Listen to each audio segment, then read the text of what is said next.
ভাই পুরো জমি ঘুরে আসলাম, কেউ তো টাকা টুন দিল না, আপনার নেছেন কা? কি পুরো জমি টমি ঘুরে আসলাম ফ্রি, কয়জন? একা একা। পুরো জমি কি এরকম 300 4 সাইডে ঘেরা আছে? না গ্রাও নাই, তাহলে আমরা কিসের জন্য ঘিরেছি? শুধুমাত্র টিকিটের জন্য। ফুল টুল ছেড়া যাবে না কিসের?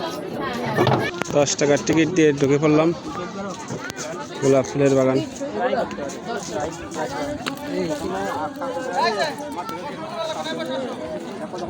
সব বাগানে ফ্রি ঘুরে আসলাম, কিন্তু এই বাগানে 10 টাকা। 10 টাকা নেওয়ারও কারণ আছে, এখানে গোলাপ ফুলের যে সৌন্দর্য। এটা হচ্ছে 10 টাকার ফুলের বাগান। কাকে পাহারা দিচ্ছেন নাকি? জি কেউ ফুল না ছেড়ে? ফুল ছেড়ে কয় টাকা জরিমানা? 500 টাকা। 500 টাকা জরিমানা? তো একটা ফুল নিয়ে 500 টাকা দিয়ে কী হবে? নগদে 500 টাকা। নগদে? বড় বিকাশ না। প্রমাণ সহ ধরতে হবে না? নষ্ট করলে ফ্রি, ছিললে এলো জরিমানা। এটা হচ্ছে 10 টাকার ফুলের বাগান।